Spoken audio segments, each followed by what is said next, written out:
Chapter 9. The Unravelling. 2 weeks later. The message came at dawn, delivered by a child who couldn't have been more than 10 years old. She pressed the folded paper into Cael's hand as he browsed the early market, then vanished into the crowd before he could respond. The note contained only 3 words in Lucien's precise handwriting. Henrik. Tonight. Urgent. Cael's blood chilled as he dissolved the message in his pocket vial. Henrik the clockmaker had been scheduled for evacuation next week, part of the second group to leave through the Night Whisper's secret portals. If Lucien was accelerating the timeline, it meant the old craftsman was in immediate danger. The past 2 weeks had been a careful dance of coordination and deception. One by one, members of Cael's network had begun disappearing from Concordia, not through arrest or elimination, but through carefully orchestrated evacuations that appeared to be normal departures. Madame Soleil had been the first to leave, along with 3 of her girls who'd proven most valuable as intelligence sources. Her departure had been explained as expanding her business interests to other realms, a logical move that raised no suspicions among either her clientele or the occupation forces. Tavin, his young runner, had gone next, supposedly sent to live with relatives in the eastern provinces after his mother's fictional illness made caring for him impossible. The boy had been reluctant to leave, wanting to continue serving the resistance, but Cael had been firm. Children shouldn't carry the weight of adults' wars. Ilara from Lady Vess's household had proven more complicated. As one of the servants selected to accompany Lady Vess to the Umbral realm, she was simultaneously safer from the clean-up operations and more valuable as a continuing intelligence source. After careful consideration, Cael had decided to leave her in place, a decision that haunted his quieter moments. But the evacuations, successful as they'd been, had come at a cost. Each departure required Lucien's services, and those services carried obligations. Over the past fortnight, Cael had found himself drawn deeper into the House of Night Whisper's operations than he'd ever intended. The first task had seemed simple enough. Observe a meeting between 2 of Draven's administrative officials and report on what was discussed. But the meeting had taken place in a secured location, requiring infiltration skills Cael had hoped never to use again. He'd spent an entire night crouched in an attic, listening through floorboards while his targets discussed supply chain vulnerabilities. The intelligence had been valuable to the Night Whispers, and presumably to whatever clients purchased such information from them.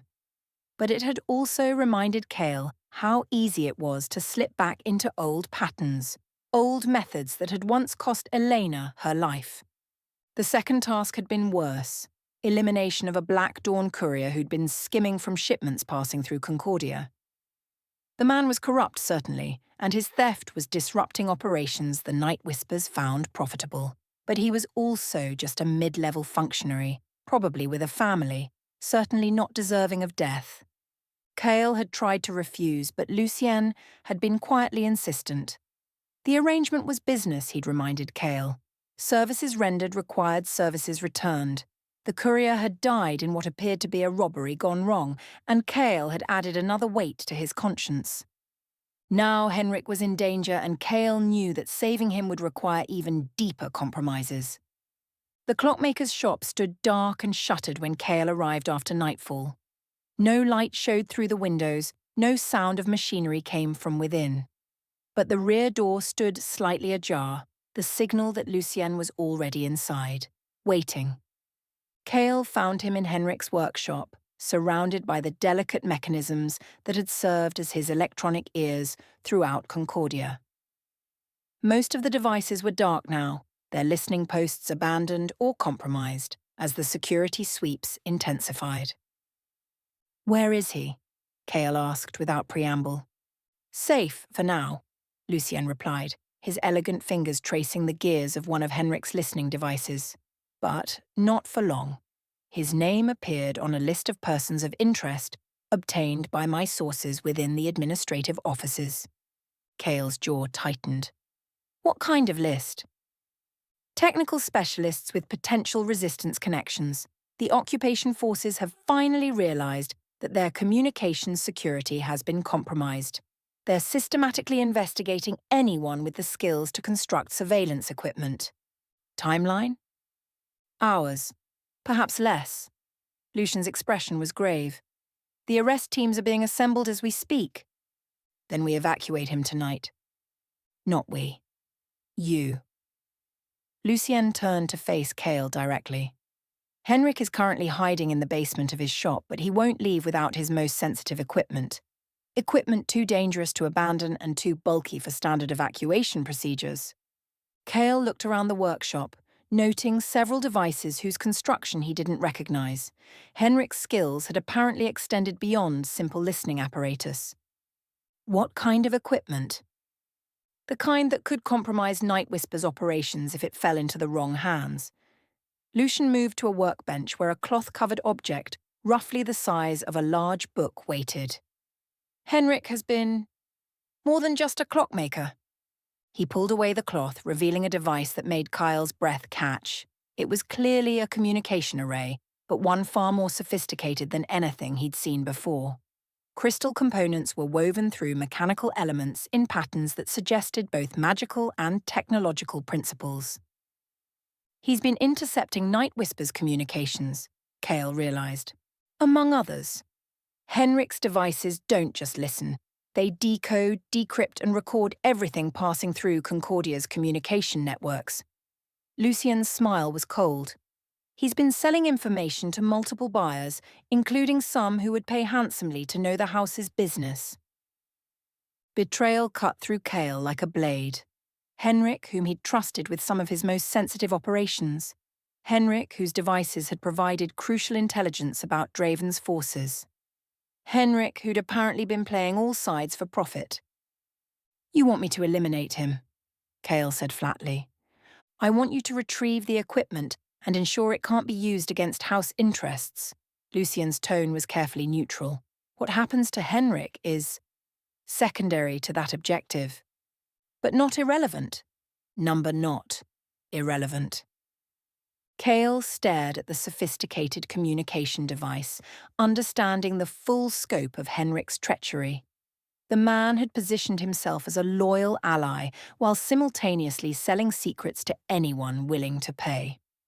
How much of Cael's own intelligence had been compromised? How many of his network members had been exposed? The basement? He asked.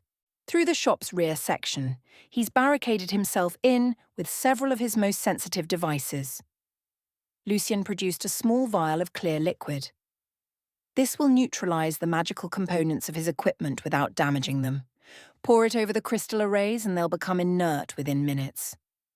Cael accepted the vial, its contents seeming to glow faintly in the workshop's dim light. And Henrik? Is a problem that needs solving.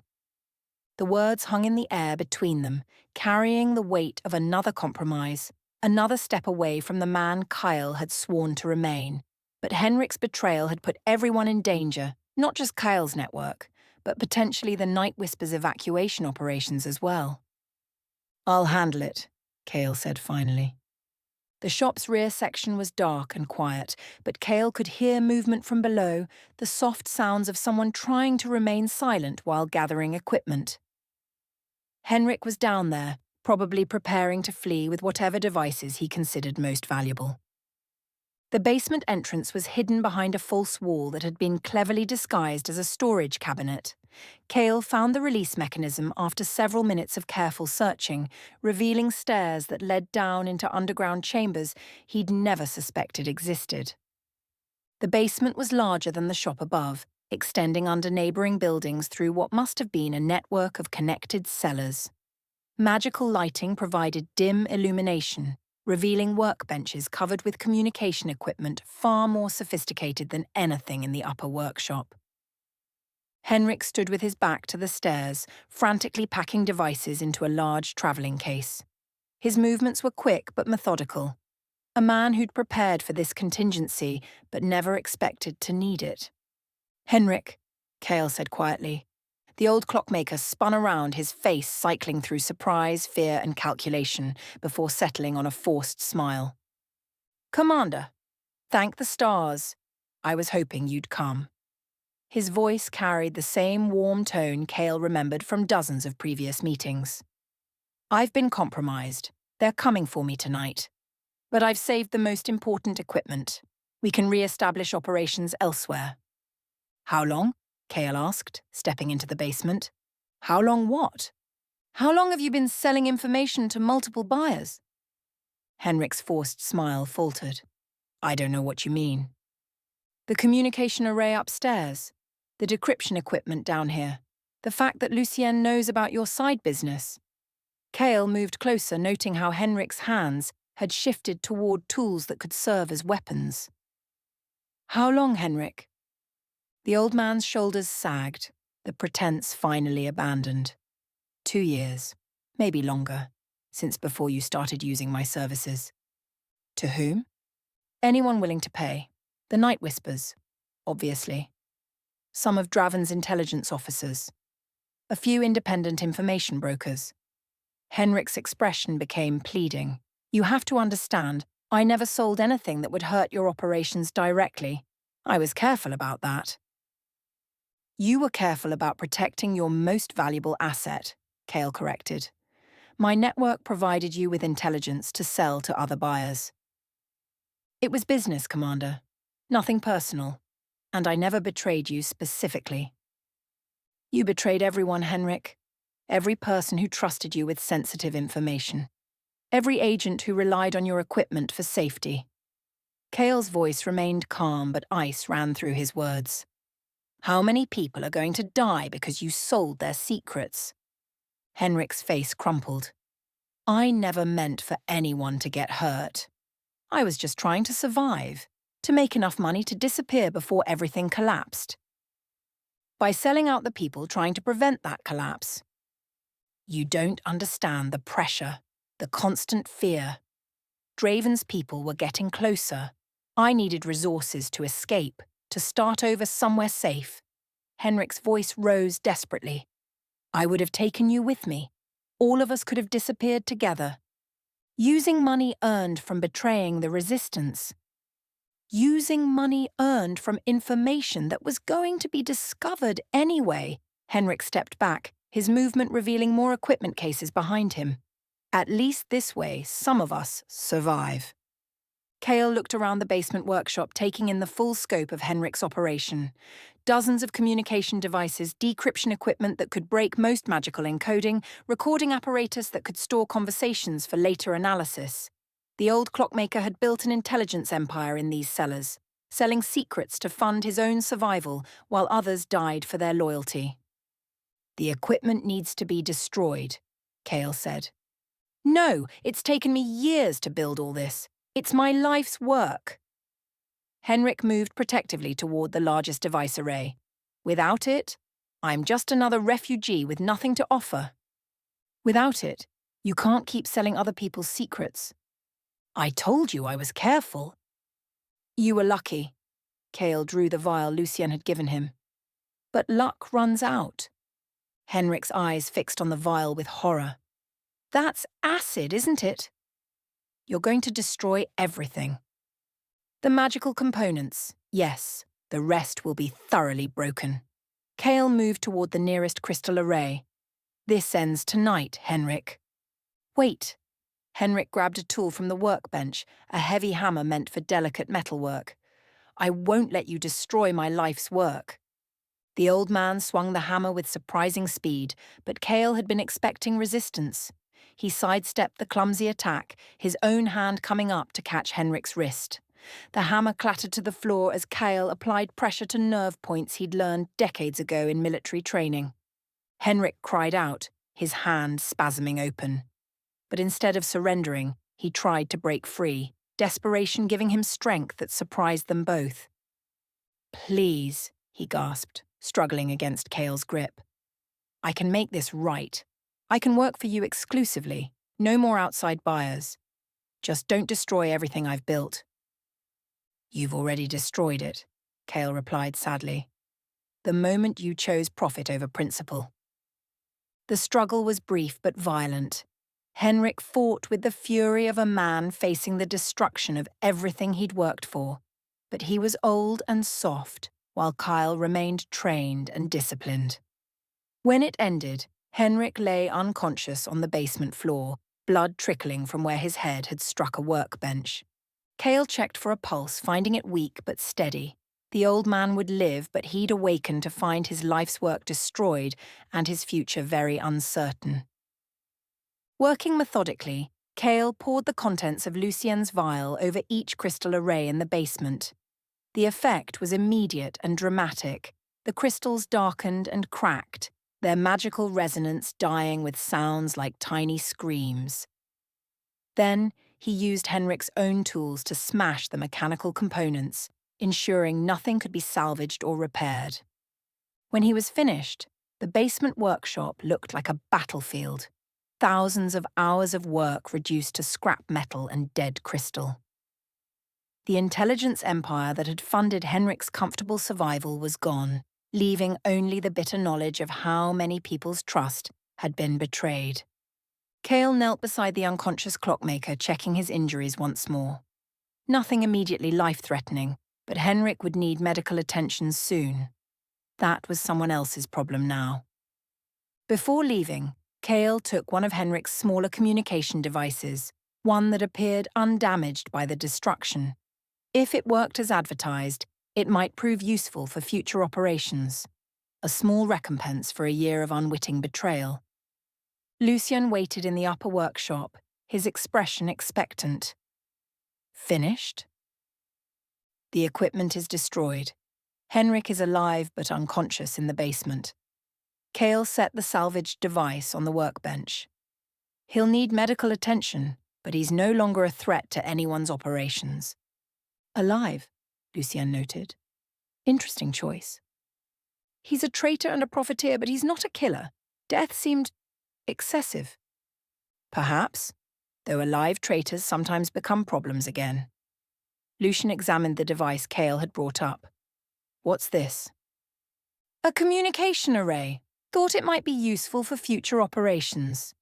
Indeed it might. Lucien pocketed the device smoothly. Consider this payment for tonight's work. Henrik's betrayal could have compromised several ongoing operations. Your intervention prevented significant losses.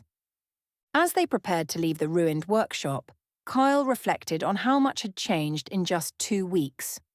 Half his network was gone, either evacuated to safety or, like Henrik, revealed as unreliable. The remainder was scattered and nervous, aware that their time was running short. The research relocation to the Umbral Realm was proceeding on schedule.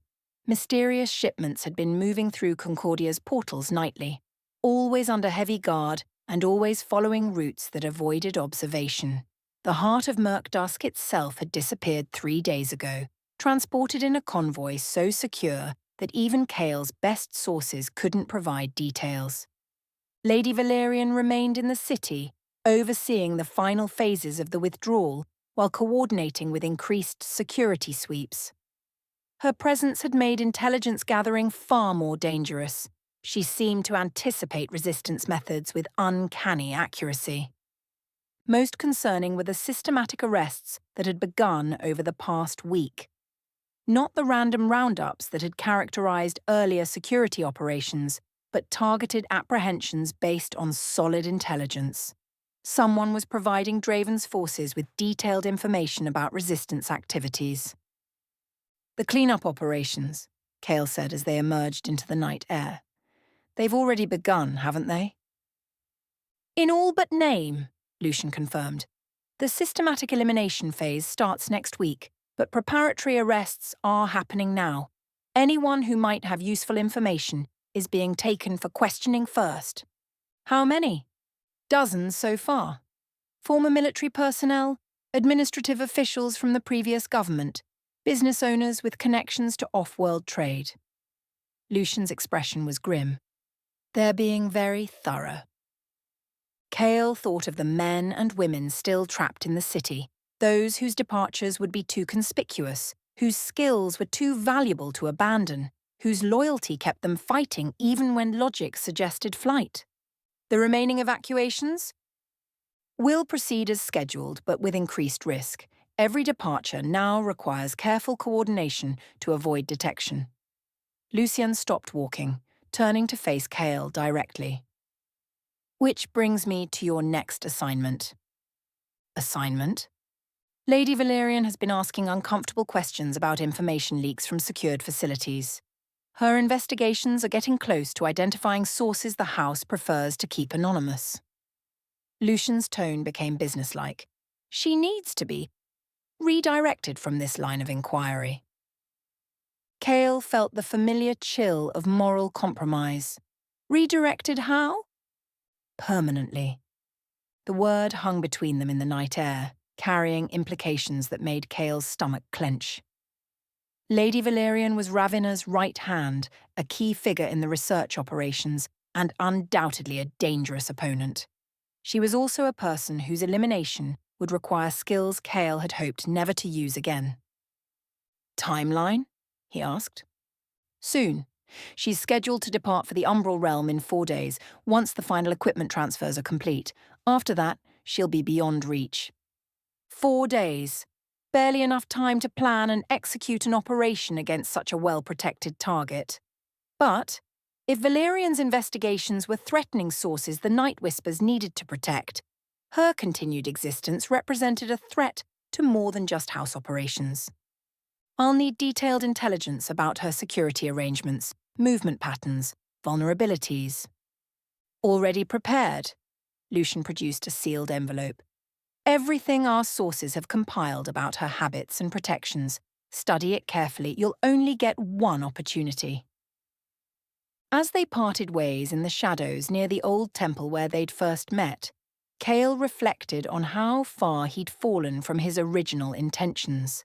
The man who'd sworn to remain in the shadows, to never again make life-and-death decisions, was now planning the assassination of one of Ravina's most important lieutenants. But the alternatives were unacceptable. Lady Valerian's investigations threatened not just the Night Whisper's sources, but potentially the entire evacuation network that was saving the lives of resistance members throughout the city. Her death might prevent dozens of others. Elena would have understood, he told himself.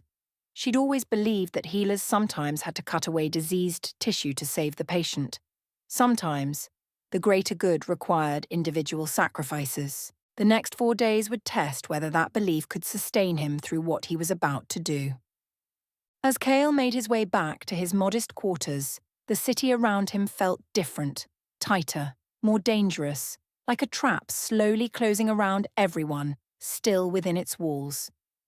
The clean-up operations were beginning, the research was moving beyond reach, and his own network was fragmenting under pressure. 1 week remained before the systematic elimination phase began in earnest.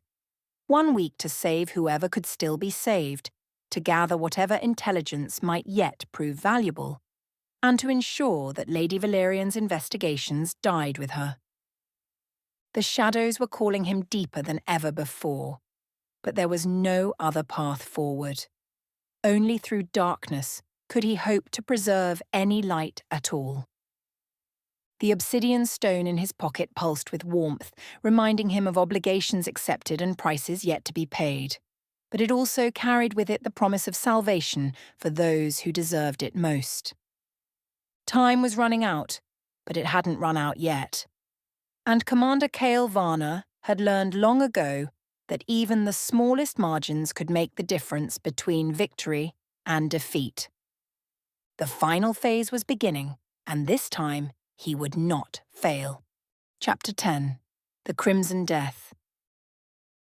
The intelligence packet Lucienne had provided made for grim reading. Lady Valerian was methodical in her routines, professional in her security arrangements, and paranoid enough to vary her patterns just enough to frustrate potential attackers. She was also, Cael realized as he studied the detailed reports, exactly the kind of target he would have been assigned to eliminate during his military special operations days. The irony wasn't lost on him. He spread the documents across his small table, using the coded lamp signals he'd learned years ago to study them without alerting potential observers. Valerian's schedule was precise but not rigid.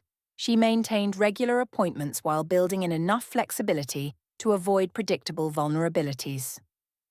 Her security detail consisted of 6 elite guards, rotating in shifts of 3, all veterans of Ravena's inner circle operations. More concerning was her apparent awareness of surveillance.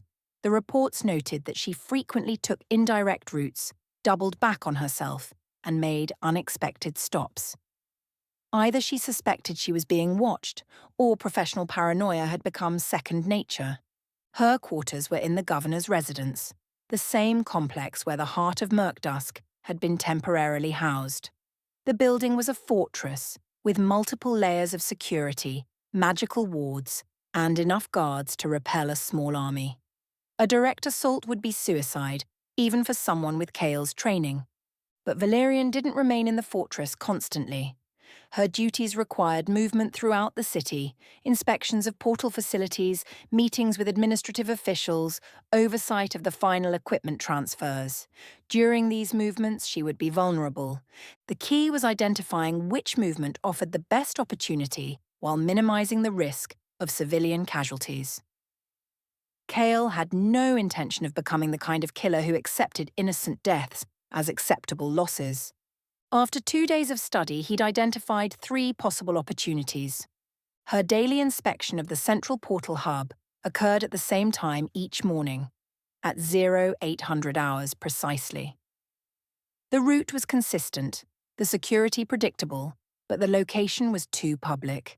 Any attack would likely result in civilian casualties and would certainly trigger immediate lockdown of the entire district. Her weekly meeting with Lady Vess took place at the House of Silver Mirrors every 4th day. The route there was more private, passing through residential areas with fewer potential witnesses. But the meeting itself occurred in Vess's private study, surrounded by household staff who might be caught in any confrontation. Her personal reconnaissance of portal transfer sites happened irregularly, usually in the early evening when most administrative work was complete. These inspections were thorough and systematic, covering locations throughout the city. Most importantly, they often took her to areas that were temporarily cleared of non-essential personnel. The third option offered the best combination of isolation and opportunity. But it also required Cael to predict which site she would inspect next, information that wasn't contained in Lucien's intelligence packet. That meant developing additional intelligence through his own sources. Specifically through Elara, who remained embedded in Lady Vess's household and would have access to Valerian's coordination meetings. The risk of contacting Elara was significant. Any unusual communication could expose her position and compromise her safety. But without advanced knowledge of Valerian's inspection schedule, the assassination would be impossible to execute cleanly. Cael composed a brief message using one of the coded systems he'd established with Lady Vess's household staff. Grey wool needed for winter preparations, specific colours required for matching. Please advise availability and timing. To any casual observer, it would appear to be an innocuous request about textile purchases. But Elara would recognise it as a request for specific information about Lady Valerian's scheduling, with urgency implied by the winter deadline. He sent the message through one of his remaining dead drop locations, knowing it would reach Elara within hours. The response came faster than expected, delivered by a child who seemed unaware of the message's significance. Grey wool available tomorrow evening. Darker shades preferred for Western District applications. Delivery between 7th and 8th hour. Valerian would inspect a portal transfer site in the Western District tomorrow evening, between 7 and 8 p.m. The darker shades reference suggested it would be one of the more isolated locations, perfect for Cael's purposes. That gave him less than 24 hours to prepare for an operation that would fundamentally change everything. Once Lady Valerian was dead, there would be no going back to the shadows, no returning to the careful observer role he'd maintained for over a year. Cael spent the afternoon acquiring the materials he would need. A crossbow from a dealer who asked no questions about purposes or targets. Specialized bolts designed to penetrate magical protections. Alchemical compounds that would ensure swift, silent death, even if his aim wasn't perfect. The weapons felt familiar in his hands despite the years since he'd last used them professionally. Muscle memory guided his movements as he checked the crossbow's action, tested the bolt alignment, calculated range and windage for various scenarios. It was like returning to a language he'd once spoken fluently but had tried to forget. As evening approached, Cael made his final preparations. Dark clothing that would blend with shadows while allowing freedom of movement, his hunting knife and blackjack, though he hoped neither would be necessary. The obsidian stone Lucian had given him, in case everything went wrong and emergency evacuation became necessary. Most importantly, he retrieved a small vial of colourless liquid from its hiding place, behind the loose hearthstone. Military-grade poison, undetectable and fast-acting, that he'd carried since his special operations days but never used. Tonight, it would coat his crossbow bolts, ensuring that even a non-fatal wound would accomplish the mission. Before leaving his quarters, Cael paused at the small mirror Martha had insisted he needed. The face looking back at him was grim, lined with stress and moral compromise. But beneath the weathered features, he saw something else: resolve. The determination of a man who'd chosen his path and would see it through regardless of personal cost. "Elena," he whispered to his reflection, "I hope you can forgive what I'm about to become." The Western District portal facility was housed in a converted warehouse, its exterior deliberately unremarkable to avoid drawing attention from potential saboteurs. Inside, Cael knew from his intelligence reports, were 3 medium-range portals used primarily for equipment transfers and administrative personnel movement.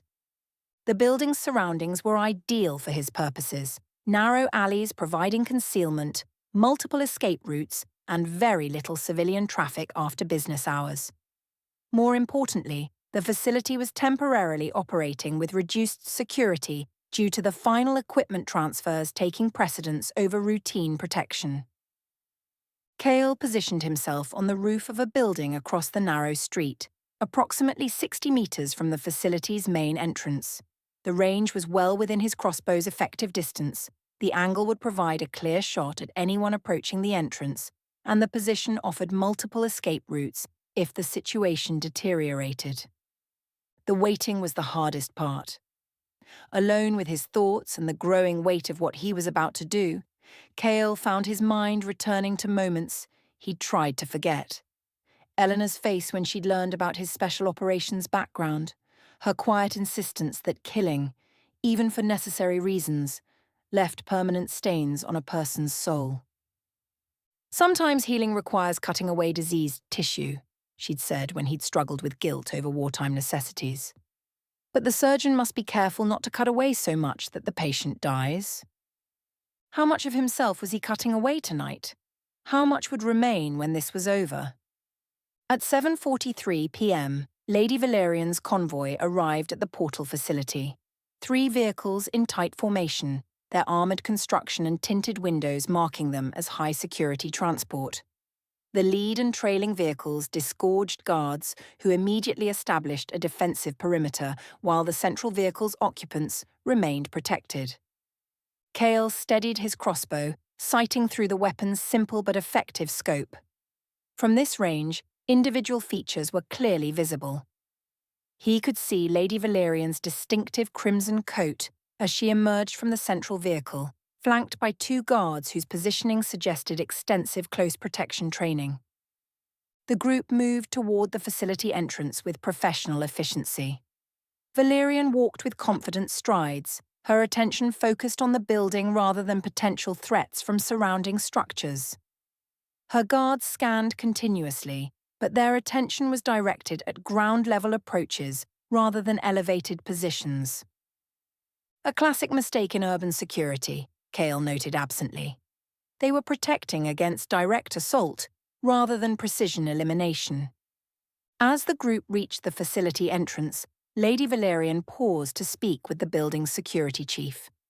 She stood in profile to Cael's position, presenting a clear target silhouette against the building's illuminated facade. Cael's finger found the crossbow's trigger, muscle memory guiding the final preparations for the shot. Breathing steady, Sight picture perfect, all variables calculated and compensated for. But he didn't fire. Something was wrong. The positioning was too perfect, the opportunity too clear. Valerian's guards were experienced enough to avoid such obvious exposure. Yet, they were allowing their principal to remain stationary in an open area for an extended conversation. Either they were remarkably incompetent, or this was bait. Cael shifted his scope to scan the surrounding area more carefully, looking for signs of counter-surveillance or hidden assets. There, movement on another rooftop approximately 2 buildings to his left, the subtle repositioning of someone trying to remain concealed while maintaining observation. And there, a figure in the alley below, positioned where they could respond quickly to threats from elevated positions. The placement was too precise to be coincidental.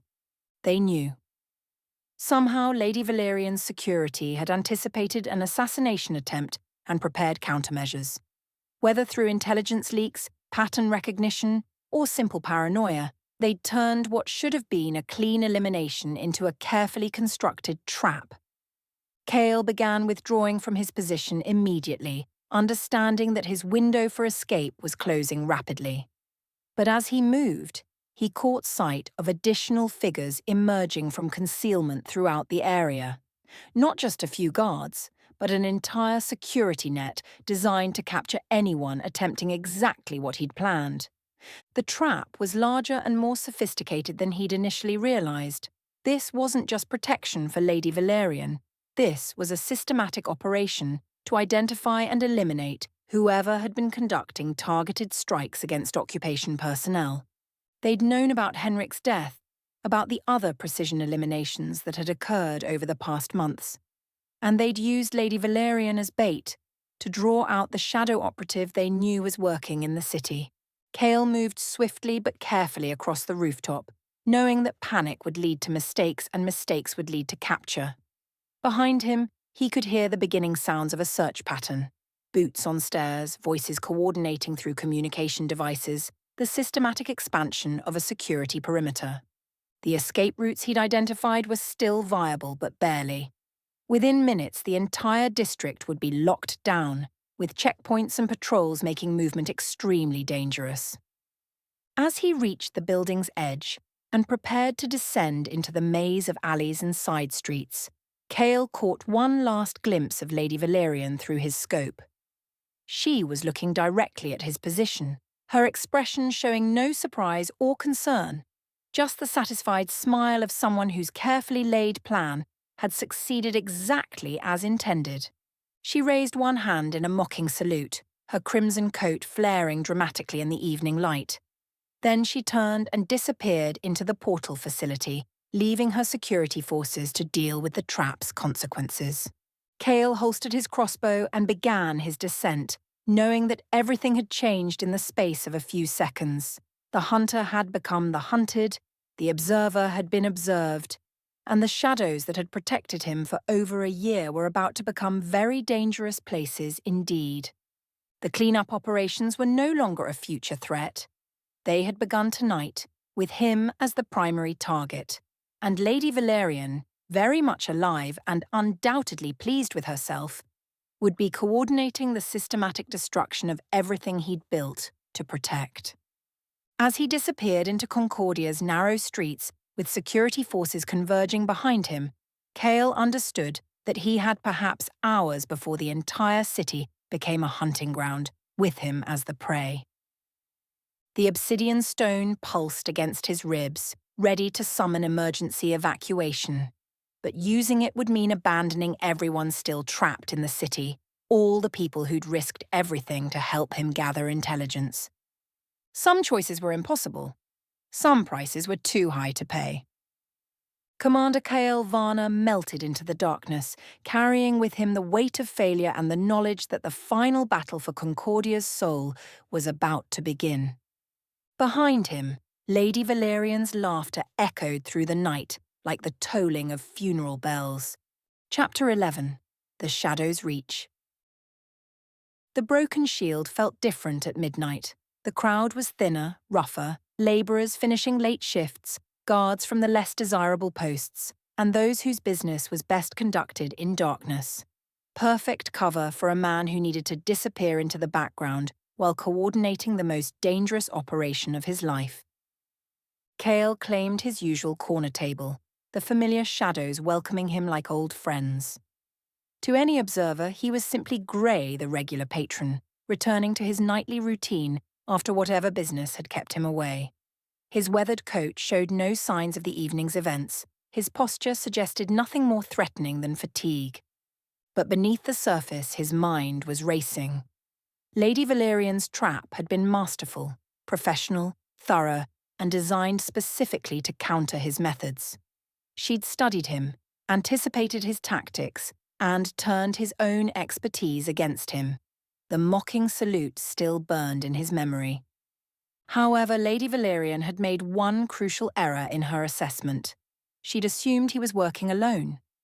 Mira approached his table with practiced casualness, her movements betraying nothing more than professional attention to a regular customer. But when she leaned down to wipe the already clean surface, her voice carried urgent concern. "Heard there was excitement in the Western District tonight," she murmured. "Security sweeps, checkpoints. You weren't anywhere near that trouble, were you?" "Heard the same rumours," Cael replied, accepting the ale she placed before him. "Bad business, getting caught in someone else's problems." "Indeed." She straightened, her eyes scanning the tavern before returning to his. "Anything you need tonight?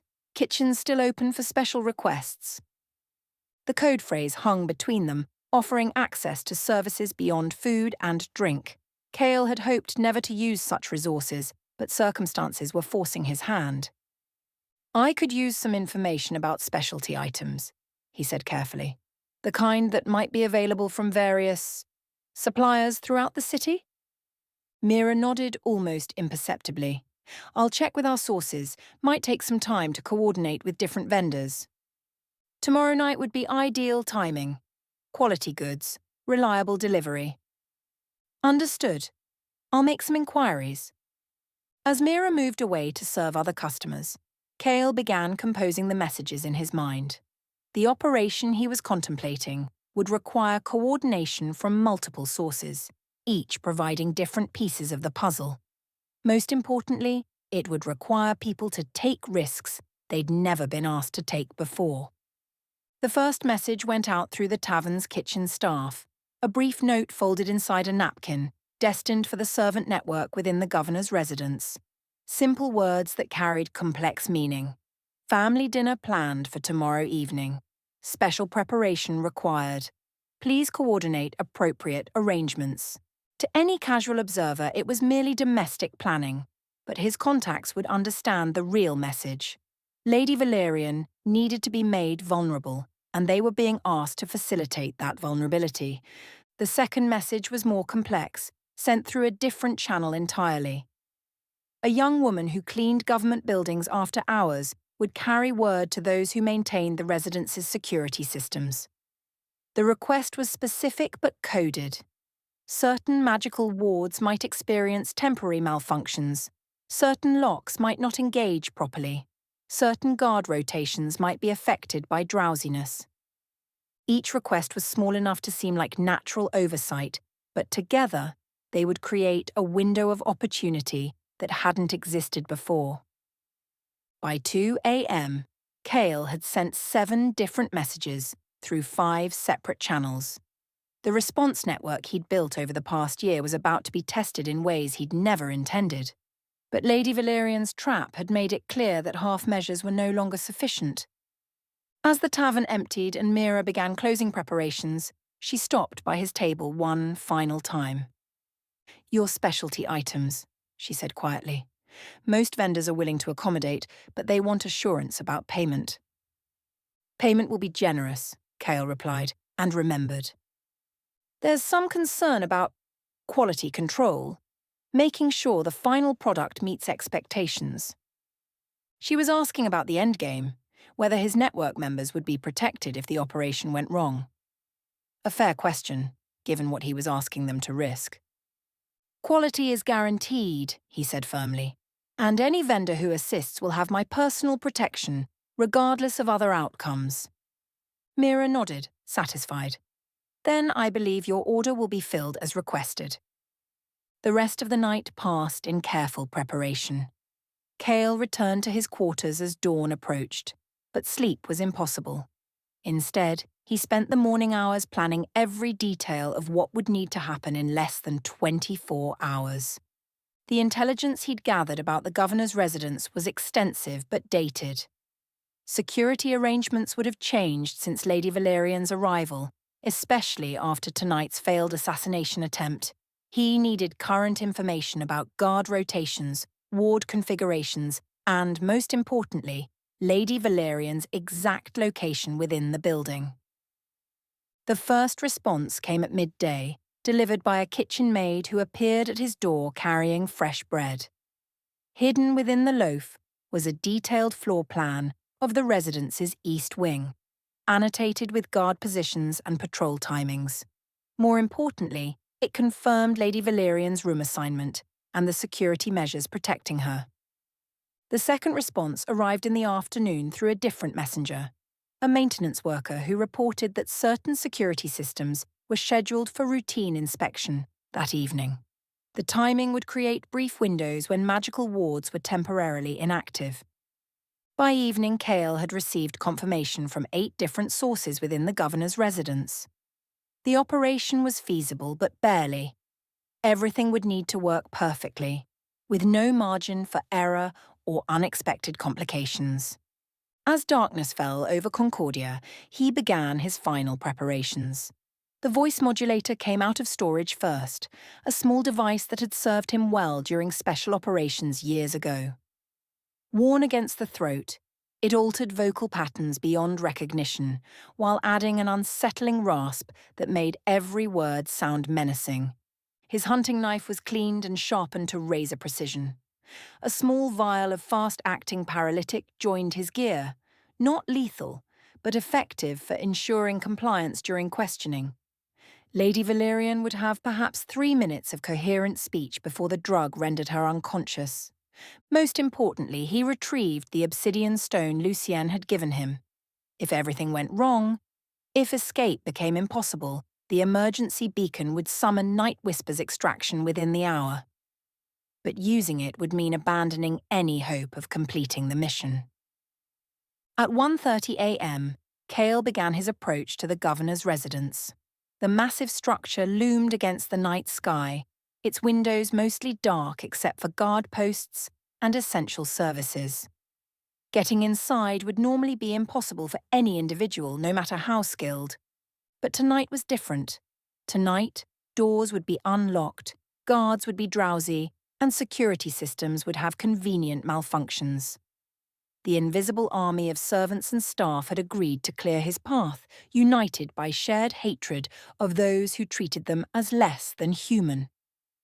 The service entrance stood slightly ajar, exactly as promised. The corridor beyond was dimly lit, designed for staff movement rather than public access. Cael moved through it with the confidence of someone who belonged, knowing that any observer would assume he was supposed to be there. 2 servants passed him in the hallway, both offering brief nods of acknowledgement before continuing their duties. To anyone watching, he was simply another member of the residence's extensive staff, perhaps a night maintenance worker making routine rounds. The East Wing's main staircase was guarded by a single soldier who appeared to be fighting sleep with limited success.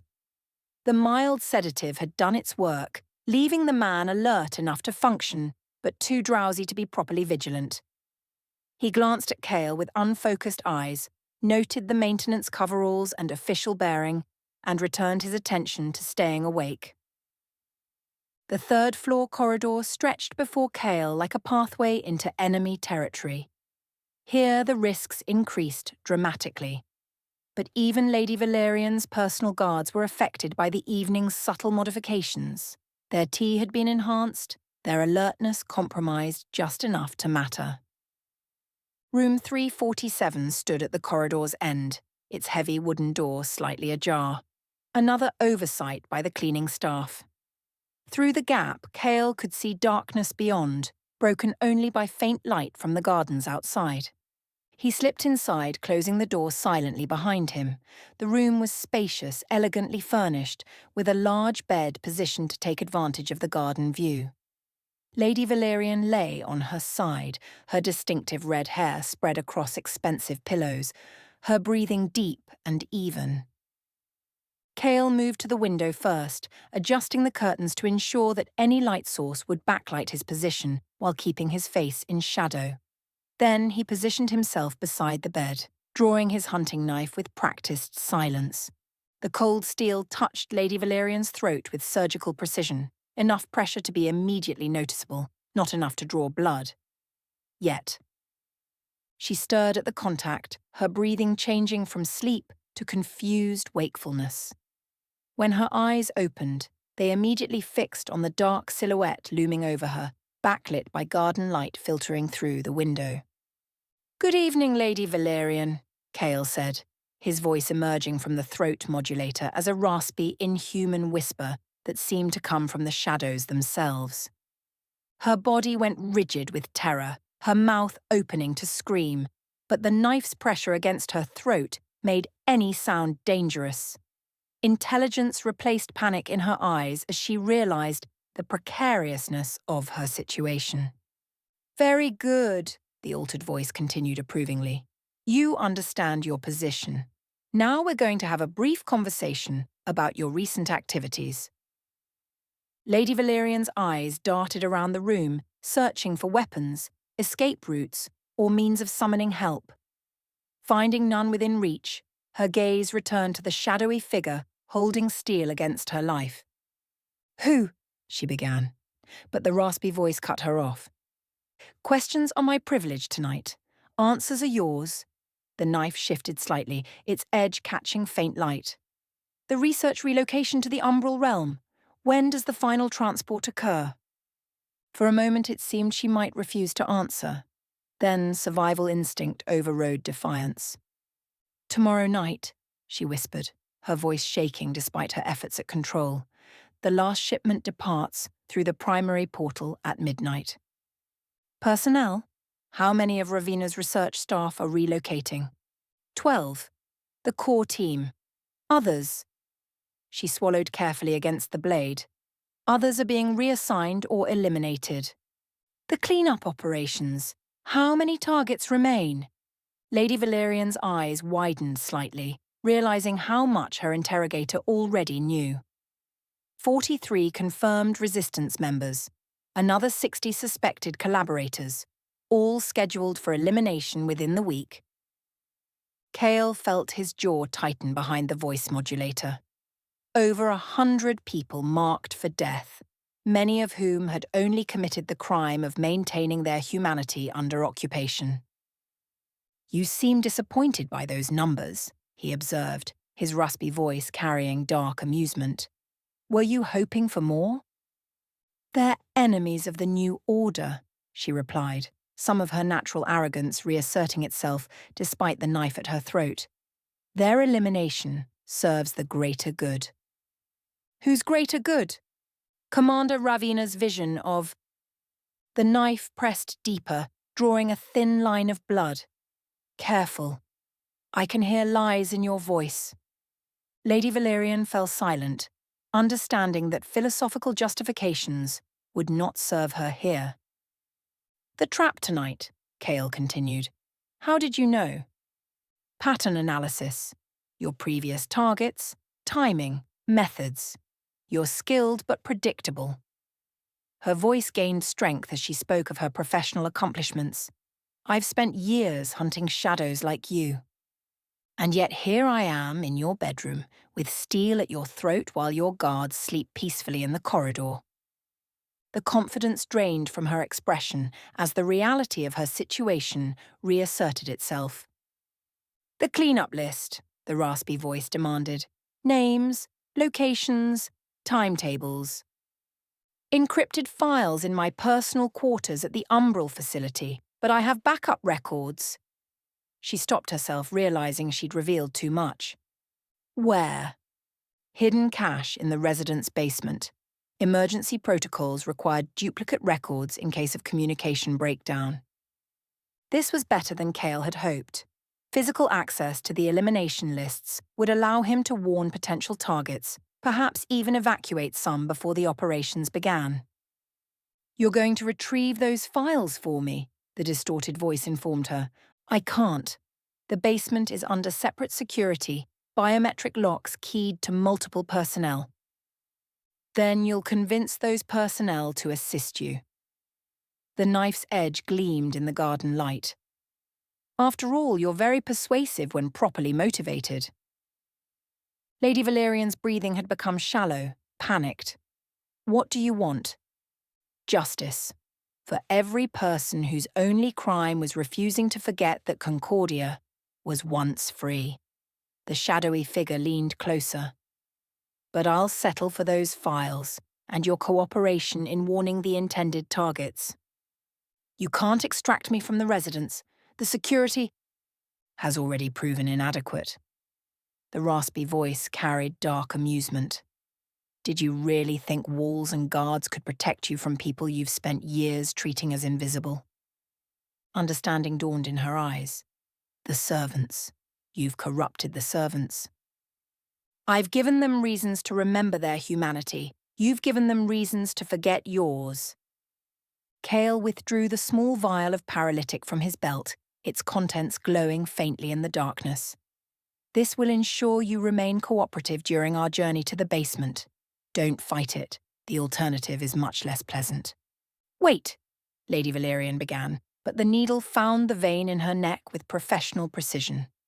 The paralytic worked quickly, her struggles becoming weaker within seconds. "Sleep well," the raspy voice whispered as her eyes rolled back.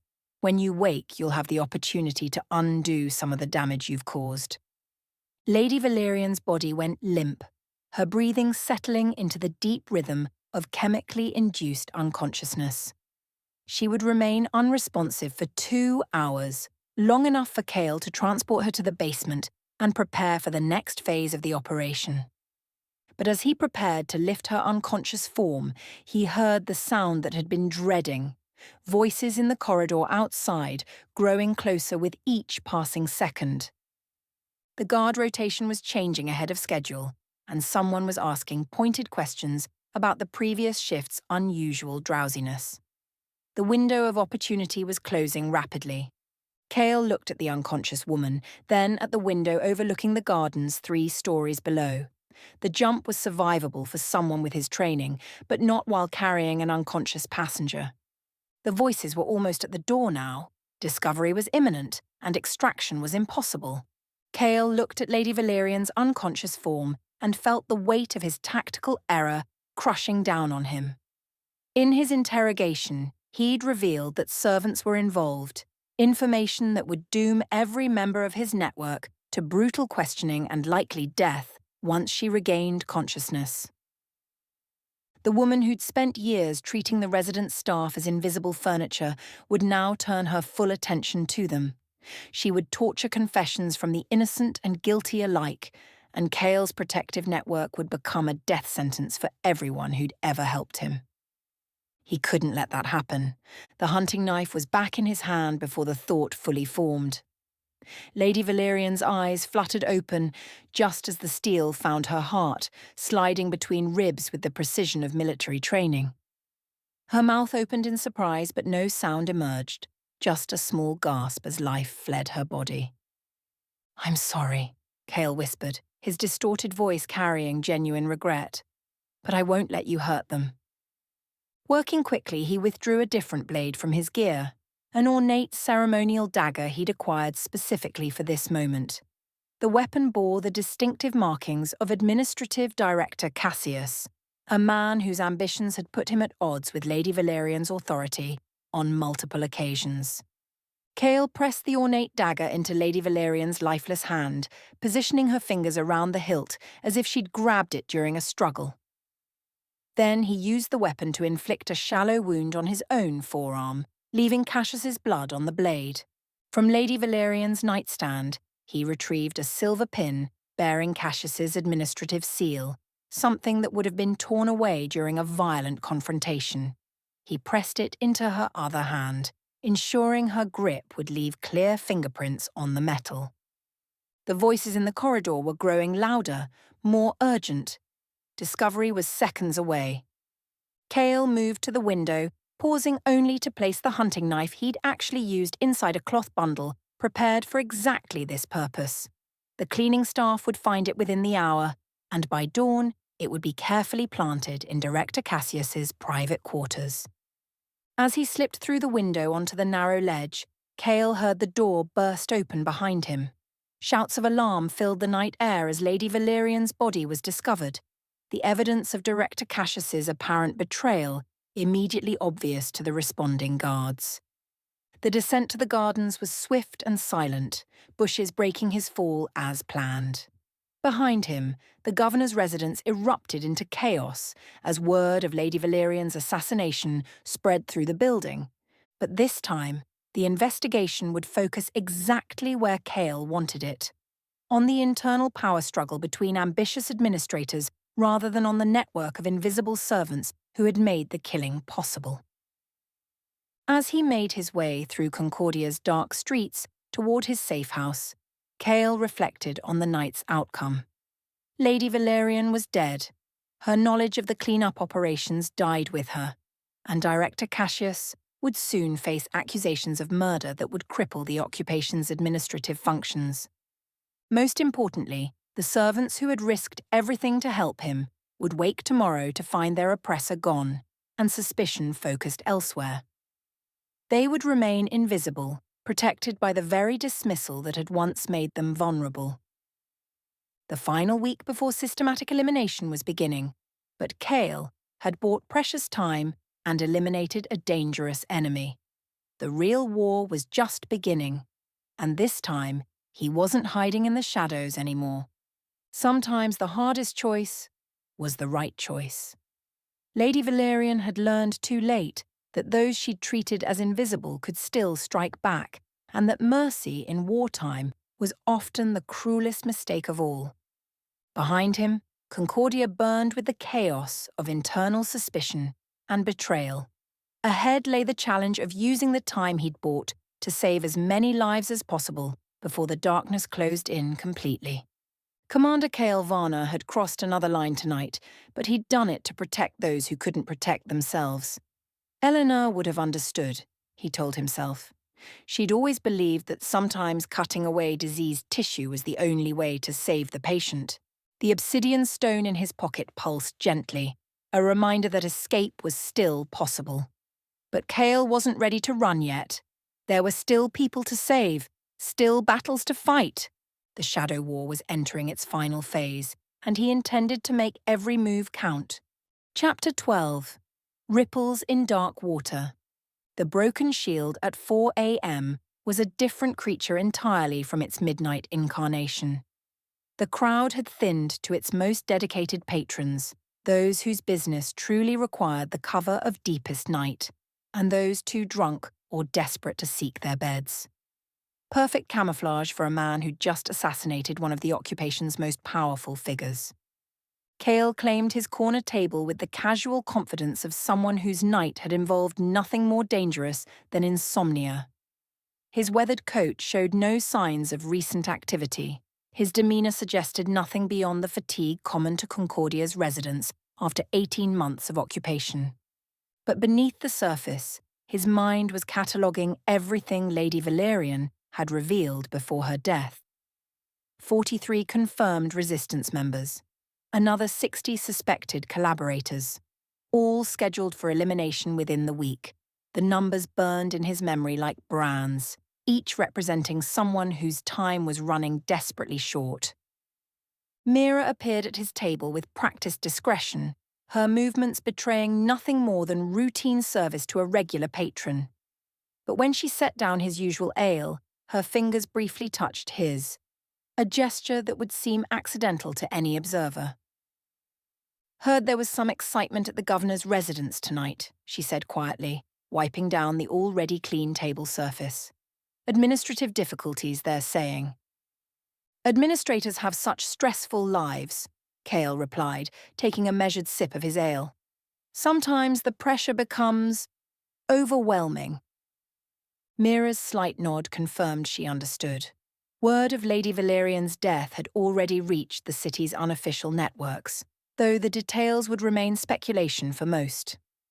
Only a few would know that the crimson-coated woman who'd terrorized Concordia's servants would never abuse them again.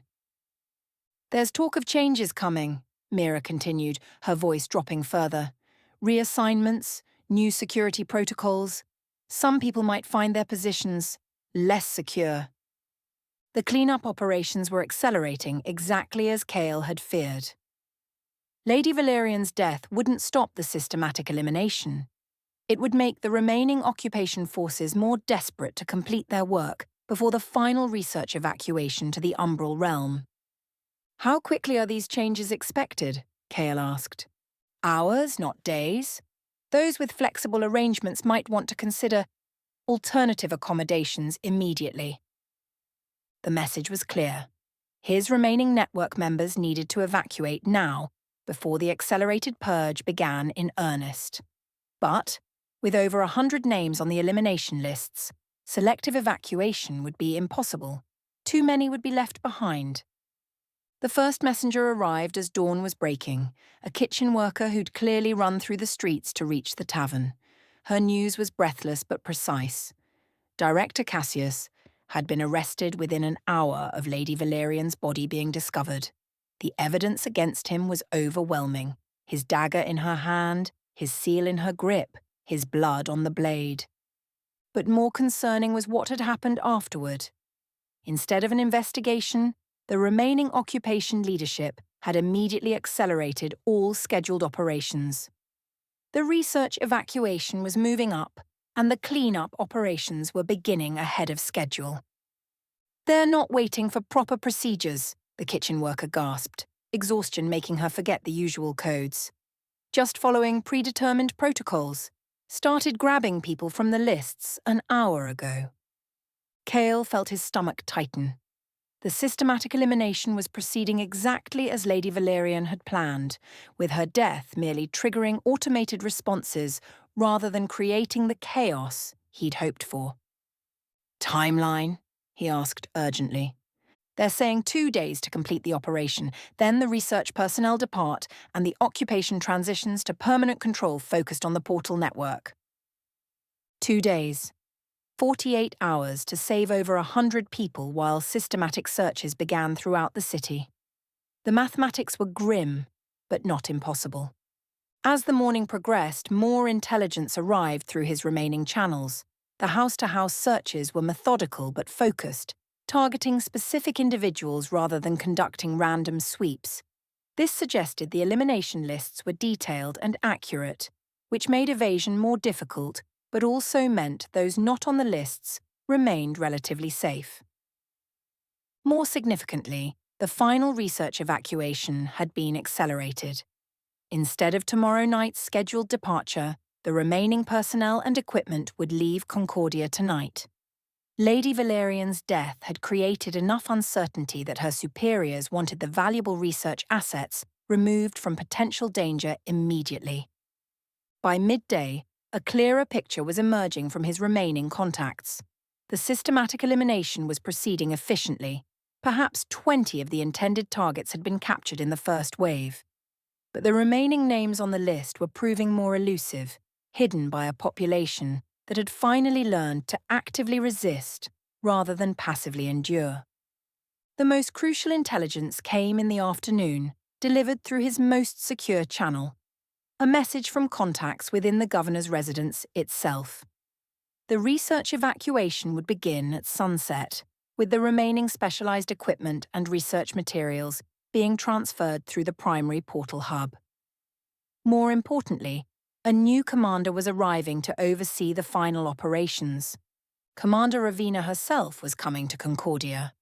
According to the fragments of information his sources could gather, Ravina was a high-ranking research administrator in Black Dawn's hierarchy, the architect of the enhancement program that had been conducting experiments throughout the occupied territories.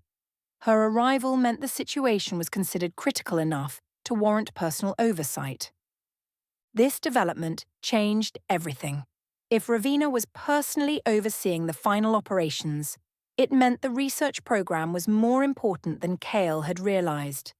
It also meant that any remaining resistance would face opposition from someone with resources and authority far beyond what Lady Valerian had commanded. But it also presented an opportunity. High-level commanders often brought new security protocols and personnel changes. The arrival of someone unfamiliar with Concordia's specific situation might create brief windows of confusion that could be exploited. As evening approached, Cael began receiving reports about the research evacuation. Heavily guarded convoys were moving through the city toward the portal hub, carrying the remaining equipment and materials under escort so heavy that entire districts were being cleared to ensure safe passage. The final research apparatus passed through the streets just after sunset. Specialized instruments and materials that had supported the analysis work begun with the heart of murk dusk weeks earlier. Though the heart itself had long since been evacuated to safety, the supporting equipment was still valuable enough to warrant significant protection. Cael watched from a concealed position as the convoy passed, noting the reality-distorting effects that still emanated from some of the transported materials. Whatever they had been analyzing with the heart, samples remained that carried similar properties. By full darkness, the evacuation was complete. The research program that had turned Concordia into a testing ground for enhancement experiments was gone, relocated to the Umbral Realm where it could continue without the security concerns that had plagued its work here. What remained was a city under occupation, but an occupation with a different focus. Black Dawn's forces would maintain control of the portal network, Concordia's true strategic value, while implementing the cleanup operations designed to eliminate potential future resistance. The change in priorities was already evident. Instead of the research facilities and specialized security that had characterized recent months, the occupation was transitioning to more conventional control methods. Portal access points were being fortified, administrative centers were being restructured, and the systematic elimination was being conducted with military efficiency rather than the careful precision of intelligence operations. As night deepened, Cael received his final intelligence report of the day through a contact who worked in the portal hub itself. Commander Ravina had arrived on the last transport, but her presence was being kept deliberately low profile. No ceremonial arrival, no public announcements, just another administrator taking charge of a routine transition. This suggested that whatever Ravina's true importance in the research hierarchy, she understood the value of maintaining operational security. Her arrival wouldn't destabilize existing arrangements or create the kind of leadership vacuum that might be exploited. Instead, it promised increased efficiency in the elimination operations and tighter control over the portal network that was Black Dawn's primary interest in maintaining Concordia. The systematic searches continued through the night, with perhaps half of the original targets still evading capture. But time was running short, and the remaining resistance members were being forced into increasingly desperate hiding places as safe houses were discovered and eliminated. Most concerning was the effectiveness of the elimination lists themselves. Lady Valerian's intelligence had been remarkably accurate. The searches were finding people who had carefully hidden their resistance activities, targeting individuals whose involvement would have been impossible to detect through conventional surveillance. Someone had been providing detailed intelligence about resistance activities for months, possibly years. The realization that his network had been compromised at a fundamental level made Cael's blood run cold. A new message arrived just before midnight, delivered by one of his few remaining contacts in the governor's residence. The handwriting was shaky, the words hastily scrawled. Ravina meeting with Portal Hub administrators at dawn. New protocols for network control. All remaining research records being destroyed. The destruction of research records was significant. It suggested that the experimental phase was truly ending, and that evidence of what had been done in Concordia was being eliminated along with the witnesses. But the meeting at the Portal Hub might present the last opportunity to gather intelligence about Black Dawn's long-term plans for the city. As dawn of the second day approached, Cael was forced to confront an uncomfortable truth. The shadow war he'd been fighting was entering its final phase, not through any dramatic battle or decisive victory, but through the methodical elimination of everything he'd worked to build.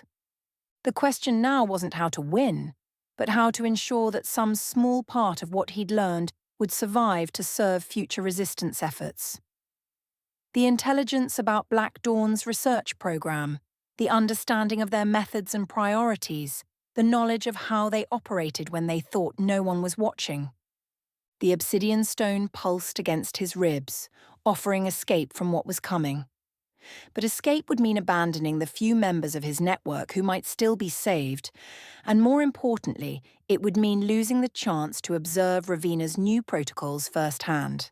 As he sat in his corner of the broken shield, watching the tavern's usual rhythms continue despite the chaos consuming the city around it, Cael made his final calculations. He had perhaps 6 hours before Ravina's meeting at the portal hub. 6 hours to position himself for one last intelligence-gathering operation that might provide crucial information about Black Dawn's future plans. The Shadow War was ending, but it wasn't ending with his capture or elimination. It was ending with him choosing to step even deeper into the darkness, to become so invisible that even his own death wouldn't create ripples in the intelligence networks he'd spent 2 years building. Commander Cael Varnor finished his ale and began preparing for what might be his final mission. Not to strike back at his enemies, but to ensure that someone, somewhere, would eventually understand what had been done in Concordia's shadows. The longest night was ending, but the deepest darkness still lay ahead.